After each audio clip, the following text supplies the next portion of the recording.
আমি সৌভিক দত্ত, হ্যাংলা রাইডারে আপনাদের সবাইকে স্বাগত। তো বেসিক্যালি আমি চ্যানেলটা মোটো ব্লগিং নিয়ে স্টার্ট করতে চাই। তো তার জন্য আমি আজ থেকে 2 মাস আগে এপ্রিলের 21 তারিখ আমি বাইক নিয়েছিলাম royal Enfield Himalayan pine green কালারের। তো তখন আমার কাছে বাইক ছাড়া আর কোনো কিছু ছিল না, না নাম্বার প্লেট ছিল, না বাইকের কোনো কাগজ ছিল।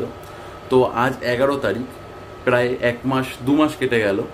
তো তার মধ্যে লকডাউন ছিল, আর এখনও লকডাউন ইভেন্ট, এখনও লকডাউন চলছে, বাট এখন তুলনামূলক অল্প কড়াকড়ি চলছে। তো তার জন্য সব কিছু প্রিকশন মেনে শোরুম খুলেছে। অ্যান্ড শোরুম থেকে আজকে আমাকে সকাল 10টার সময় ফোন করেছিল যে আপনি আসুন, আপনার নাম্বার প্লেট অ্যান্ড সমস্ত গাড়ির কাগজপত্র নিয়ে যান। তো বেসিক্যালি আমি বাইক নিয়েছিলাম অনেক দিন আগে, তো তারপরে গাড়ির কোনো কাজ করানো হয়নি, নাম্বার প্লেট হয়নি, অ্যান্ড গাড়ি আমি তখন পুজোও করিনি। জাস্ট বাড়িতে আনার সময় বাড়িতে যেটুকখানি পুজো সেইটুকখানি করেছি, না মন্দিরে গিয়ে কোনো পুজো করিনি। কোয়ারেন্টাইন অ্যান্ড লকডাউনের জন্য পুরো টোটালি সব অফ ছিল। তো আজ আমার ফার্স্ট কাজ হচ্ছে রয়্যাল এনফিল্ড শোরুমে গিয়ে নাম্বার কালেক্ট করা অ্যান্ড কাগজপত্র কালেক্ট করা, অ্যান্ড তারপরে আমি মন্দিরে গিয়ে পুজো দেব। তো দেখা হচ্ছে রয়্যাল এনফিল্ড শোরুমে। ধরো আমি তো রেডি, বাট বাইরে প্রকৃতির বৃষ্টি, প্রকৃতির সাথে তো আর লড়তে পারবো না। অপেক্ষা করছি, দেখি কখন কমে। 3:20 তো হয়েই গেল অলরেডি। জানি না লেট আর কত লেট হবে। মন্দিরেও যেতে হবে, তারপরে মন্দির তো 8টা পর্যন্ত খোলা, বাট ভিডিও তো করতে হবে। রাত্রিবেলা গেলে তো অন্ধকারে ভিডিও করতে পারবো না। অপেক্ষা করছি, ততক্ষণ তোমরা কিছু বৃষ্টির মুভমেন্ট দেখো, তারপরে দেখা হচ্ছে শোরুমে গিয়ে।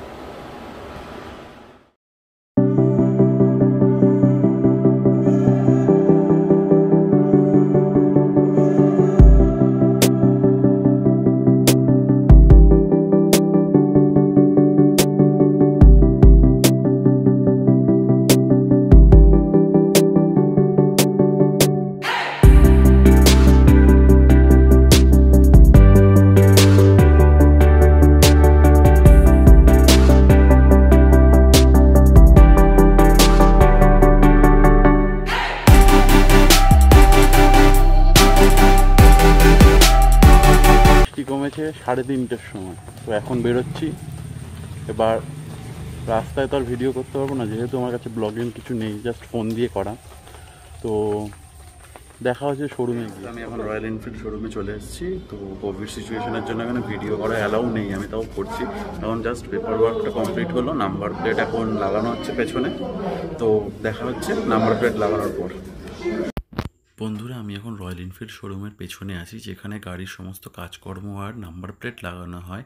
আর এই সামনের গাড়িটা হচ্ছে হিমালয়ান পাইন গ্রিন, যেটা হচ্ছে আমার গাড়ি। অ্যান্ড এটায় নাম্বার প্লেট লাগানো হয়ে গেছে অলরেডি। অ্যান্ড 4টের সময় শোরুম বন্ধ হওয়ার সত্ত্বেও রয়্যাল এনফিল্ড খুব ভালো সার্ভিস দিচ্ছে, যে 4:20 সময় আমার নাম্বার প্লেট আর সামনের বুলেটটা যেটা আছে সেটা নাম্বার প্লেট লাগিয়ে ওরা ক্লোজ করবে। তো বেশি কথা বাড়াবো না, তাড়াতাড়ি মন্দিরে যেতে হবে। অ্যান্ড বাইরে বৃষ্টি হচ্ছে, তো দেখা যাক কত তাড়াতাড়ি আমরা মন্দিরে যেতে পারি। তো বন্ধুরা, চলে এসেছি মন্দিরে। এখন বিকেল কটা বাজে দেখিয়ে দিচ্ছি, দাঁড়াও। তো এখন বিকেল 5:06 বাজে। এখন আমরা এসেছি দত্তপুকুর সিদ্ধেশ্বরী কালীবাড়ি মন্দির। ঠাকুরমাসিকে ফোন করে, ঠাকুরমাসি আসছে। তো এখন মন্দিরের ওখানে অপেক্ষা করছি, মায়ের সামনে বসে। এই দেখো,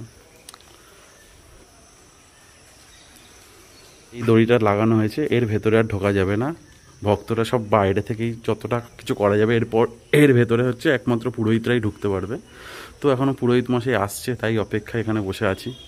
বাইরে তো বৃষ্টি হলো, এই সবে বৃষ্টিটা থামলো আমার হিমালয়ান ওখানে দাঁড়িয়ে। ওই সিচুয়েশনের জন্য আর এখন বিকেল 5টা বাজে যেহেতু, তো আমরা এখন মালা জোগাড় করতে গেছিলাম। সামনে একটা দোকান ছিল, জাস্ট ছোট্ট একটা মালা জোগাড় করেছি। অ্যান্ড কিছু ফুল আর যেগুলো সরঞ্জাম লাগে, তাও লাল চেলিটা আমি এখানে পাচ্ছি না কোথাও। ঠাকুরমশাই বলেছে, ফোন করে বললো যে লাল চেলিটা, এই যেগুলো সরঞ্জাম কিনতে হয় সেগুলো কিনে নাও। লাল চেলিটা আমি পাচ্ছি না, তাও চেষ্টা করছি, দেখি কতদূর কী করা যায়। সত্যি নমো নমো করেই পুজো হচ্ছে, বাট যা হোক মনের ভক্তিটাই সবচেয়ে বড় কথা। মনের ভক্তি করে পুজো দিচ্ছি, কারণ একে নিয়ে অনেক দূর যাওয়ার প্ল্যান আছে। তো তার জন্য পুজোটা মাস্ট, আর মা তো সবার আগে। তো বন্ধুরা, ঠাকুরমশাই চলে আসলো এইমাত্র সাইকেল চালিয়ে। তো চলো দেখা যাক এবার কি হয়। বন্ধুরা, অনেক কষ্ট করে চেলি পেয়েছি। ঠাকুরমশাই খুঁজে দিল, সামনে একজন দোকানদারের থেকে চেলি পাওয়া গেল। তো হয়ে গেল চেলিটা, যেটা কমতি ছিল সেটাই পেয়ে গেছি। সূত্রেণ গঠিতং মাল্লং নানা পুষ্প সমন্বিতং শ্রীতলম্ব মানঞ্চ বিহান পরমেশ্বরী ভুজং মাল্লং সিদ্ধেশ্বরী দক্ষিণা কালিকা গলে সমর্পণামি সদা। জয় মা।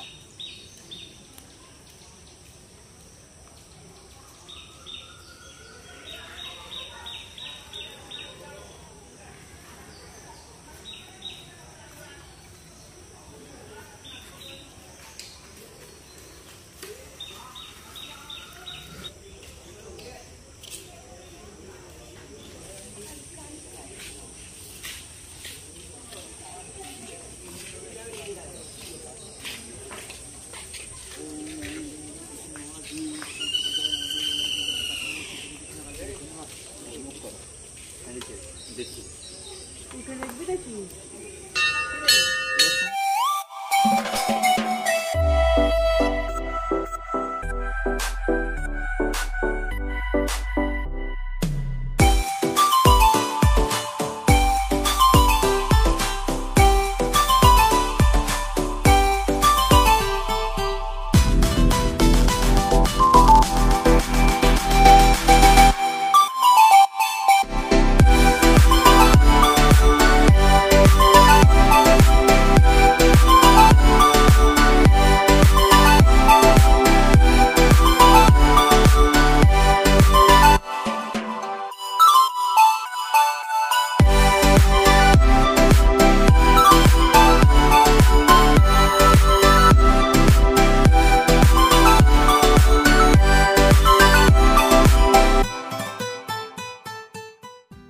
এই ছিল আজকের ট্যুর।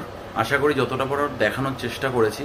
অ্যান্ড আমার কাছে ব্লগের কিছু নেই, তাই ফোন দিয়ে যেটুকখানি সম্ভব সেটুকখানি ভিডিও করেছি। তার থেকে সবচেয়ে বড় কথা, বৃষ্টি আজকে আমার মেন শত্রু ছিল, তো কিছুই করতে পারিনি তার জন্য। তো কোনো ভুল হয়ে থাকলে কমেন্টে অবশ্যই জানিও, অ্যান্ড লাইক করো, সাবস্ক্রাইবটা অবশ্যই করো, কারণ এর থেকেও আরও সুন্দর সুন্দর ভিডিও আসতে চলেছে চ্যানেলটায়। কারণ লকডাউনটা শুধু খোলার অপেক্ষায়, তারপরে ছোট বড় অনেক ট্যুরই এই চ্যানেলে আসবে। তো সেটা দেখার জন্য অবশ্যই সাবস্ক্রাইব করো। অ্যান্ড আর কিছু বলবো না, জাস্ট নেক্সট ভিডিওতে আবার দেখা হবে। ভালো থেকো, টাটা, বাই।